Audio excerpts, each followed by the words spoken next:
What's going on, guys, and welcome back to another episode of Torino Career Mode. This is episode number 75, and we start today's episode off with the penultimate game of the season as we take on Atalanta here away from home. But of course, as you would have seen in the last episode, we have already been crowned champions. Delighted with that. We were crowned champions before the game against Napoli as Roma slipped up in their game against Parma. So with 3 games to go, we'd already won the title. So in today's episode, we're just playing the final 2 games and lifting the title, going through the player stats in the Serie A, offering a couple of contracts as well. So if you'd rather give this episode a miss, then feel free to do so, because it's literally just title celebrations, the final 2 games, and of course the emails you see come the end of the league season, really. So if you want to give this episode a miss, that's totally fine. And I thought I'd let you know just before the episode really gets underway. Still, we do take on Atalanta for the first game of today's episode here, the first of the final 2 of the season, and it got off to a really bright start as well, because Zola was sent off early in the game before the half an hour mark there for a challenge on Zardes. He did win the ball, yes, but he came in from behind, and whenever that does happen, it's usually a foul and usually a card as well. Some referees will give a booking and let that suffice, but some referees will give a straight red card. This one gave a straight red card, and Atalanta were already down to 10 men early on. And was it going to pay? Well, as you can see here, just 34 minutes in, we would open the scoring through Valentino Lazaro, getting his first goal in the Serie A this season. As you see by the team as well, I did decide to make 11 changes from the team that played against Napoli too, just because I wanted to rest a lot of players. We got the TIM Cup final and of course the Champions League final to come as well. Don't want to see any players get injured or any niggles for those sort of games. So with that in mind, I decided to go ahead and rest the players, give these guys a chance. You know, maybe they want to play a good game, put in a good shift, maybe get themselves on the bench or even a starting place for the TIM Cup and the Champions League final, see what they can do. And Lazaro did open the scoring there. And in the 55th minute, a great chance to make it 2-0. Camisa gets on the ball for us, gets himself inside to shoot, but it's a good stop by Sportiello, and Atalanta get the ball away. So good save there, but the goalkeeper, and it's still 1-0. But eventually we get it back. It comes to Camisa, who finds Zardes. Helps it on towards a Gazzi, who shoots from range, but again it's Sportiello making the save, and he gets it behind for a corner. So still 1-0 to Torino. He was probably at fault for the goal we scored to make it 1-0, and I'd probably say he was at fault for this goal as well to make it 2-0. So a couple of good saves there in quick succession, but probably at fault for this goal, just like he was for the first one. The first goal was Lazaro's strike, which is pretty much straight at him, and he just let the ball trickle over his foot and into the back of the net. And for this corner, it's crossed in. He comes out to meet it, and you know, when you're a goalkeeper, I was told this when I was a kid as well, when you come out for a corner or a free kick or just a general cross, you got to get there. You know, you can't get caught in no man's land. You got to get to the ball. If you don't, you're leaving your goal exposed, and that's exactly what happened there. Paragini has an open goal to aim at, and he just heads it into the back of the net and makes it Atalanta 0, Torino 2. So 2 goals up in this game. In the 73rd minute, after some nice passing, Paragini, who scored our second goal, plays that wide towards our left back Nicola Muru. Muru plays it inside towards Camisa. Camisa then finds Zardes. Zardes then helps it on towards Paragini, who takes a strike from just inside the area, finds the back of the net and gets his second goal of the game, and makes it Atalanta 0, Torino 3. So 3 goals up in this game, 1 for Lazaro, a double for Paragini as well. And it's crazy to think that this is still only his first proper season as a Torino player. Well, it's his 3rd season as a Torino player, but his first where he's been getting used by us. The first 2 seasons he was spent out on loan, and in the first half of the season and this year he was also sent out on loan, but he scored us a couple of goals in the games he's played. He got his second there, and it's Atalanta 1, Torino 3. Atalanta 0, Torino 3, but it would become Atalanta 1, Torino 3 in stoppage time. Sadly for us, Falco couldn't hold on to his clean sheet. Atalanta won a free kick from just outside the area. It hit the bar, but it was turned in the centre, and unfortunately for us, we couldn't keep a clean sheet in the penultimate game of the season as the number 9 gets his 4th of the season in the Serie A. So Atalanta 1, Torino 3. Sadly, no clean sheet for Torino in the penultimate game of the season. And from the kickoff here, we give it to Poloski, who came off the bench later on. He strikes it from range, but it goes just wide the post and behind for a goal kick. He couldn't make it 4-1, but it was how the game would finish, 3-1 to Torino. So another win notched up for the boys. Of course, as I mentioned in the last episode, in the game against Napoli, the points now effectively mean nothing. Of course, we've already guaranteed a higher points total than last season, where we got 85. After this win here, we now have 89. But either way, it's still, you know, these games are all about player form, making sure no one gets injured, seeing if we can improve the morale of the players going into the big 2 games at the end of the season, the 2 cup finals. So those are the important factors about these games. They may be irrelevant in terms of the points we'll accumulate and the final league standing standings, but for us, in terms of the player form, keeping everyone happy, showing me what they can do, they are still quite important. Regardless, following that, Danilo got put on a transfer list as we hadn't offered him a contract yet.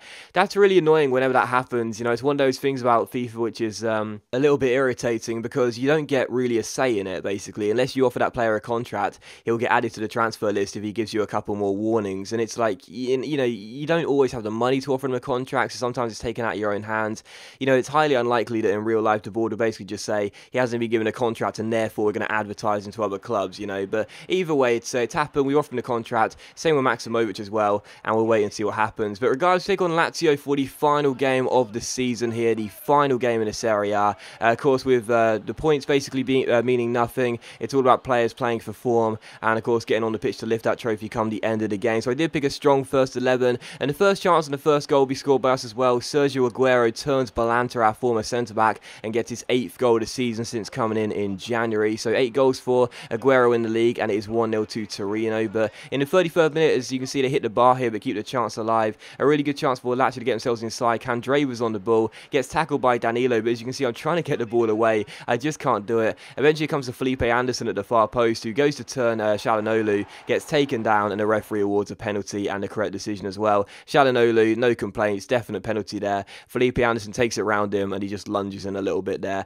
Again, it's one of those where you don't press any buttons, but you just sort of, the bodies collide and he hits the deck and you can't really complain. So penalty to Lazio. Candreva is standing over it. Can he score? No, he cannot, because it cannons off the post. However, his teammate is on hand to tap in the rebound and make it Lazio 1, Torino 1. So blush is spared for Candreva. He may miss the penalty, but his teammate is on hand to turn in the rebound, and the number 9 does equalise for Lazio. So obviously the final game of the season, and Lazio have had a really poor season. They're sitting in the bottom half of the table right now. Had a very poor season indeed, but of course they still want to get the points just like we do, clearly. But either way, Candreva missing a penalty, no one reacted quick enough, and the number 9 taps in the rebound into the open goal. So Lazio 1, Torino 1, but on a stroke of half-time, a good chance for us to retake our lead. Çalhanoğlu finds Immobile, who gives it to Gabbiadini. He turns his man here, keeps hold of the ball, plays it through towards Immobile, goes through to shoot, and it's a really good finish by Immobile as well. He pokes the ball over the oncoming goalkeeper with the outside of the right boot, finds the roof of the net, and makes it Lazio 1, Torino 2. So a brilliant finish by Immobile there. I love the way he sort of just dinked it over him. That wasn't even how I intended it. I wanted him to weak foot it with the left foot and curl it into the bottom corner, but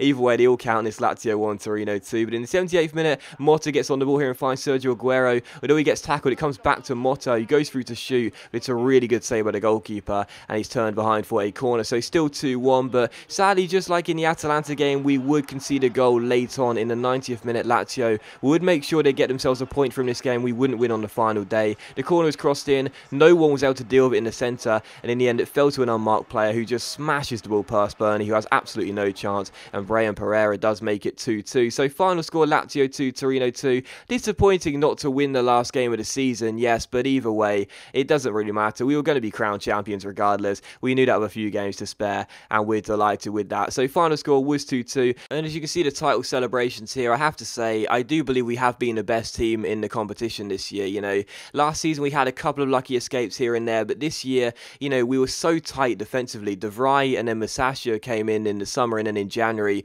and really helped shore up the defence. Motta was a really underrated player in the holding midfield position. Despite only growing 1 rating, his presence in the holding midfield position was really underestimated and undervalued, I feel. But yeah, in general, I think we were the best team overall. Roma did push us, you know, quite close a lot of the season, but once we got away from Roma, once we got ourselves a double-digit lead in terms of the points gap, it was very difficult for them to catch up, and we just stayed away from them really, and never really let them back into the title race. So that was the key really. You know, once we pulled away, we stayed away, and that's why we were able to win the title, and I think we were the best team overall. So delighted to win back-to-back Serie A titles. That was my aim this year, and I'm really pleased we've done it. We got £10.2 million for it. Maximovic then accepted his contract extension, which is great. However, Danilo turned his down. So Danilo, our right back, he's been a great player for us, a really good signing who replaced Bruno Perez all the way back in the first season. 84 overall, turning down the contract. He's still got 2 years left on his deal, but you know, he's still ashamed to see that, and we'll offer him a new one as soon as possible.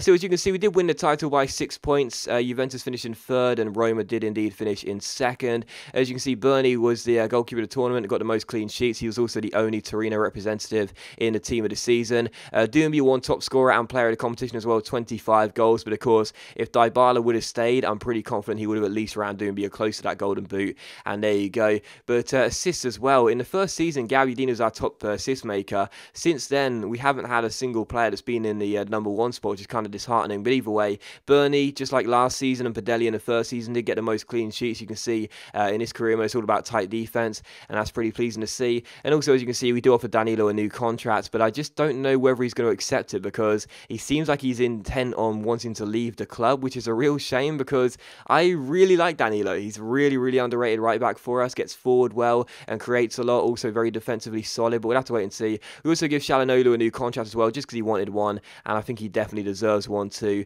And there you go. That does it in the episode though, guys. So as always, a big thank you for watching the video. I really hope you have enjoyed it. If you enjoyed today's episode of Torino Career Mode, then please do leave a like. It's much appreciated, and it really does help my channel out. The next episode will be the TIM Cup final, so look forward to that. Don't miss it. And then after that, we've got the Champions League final, so look forward to those 2 episodes that are coming very soon. But thanks for watching this one. Hopefully you enjoyed it. If you did enjoy the episode, then please do leave a like, and I'll see you for the next episode of Torino Career Mode very soon.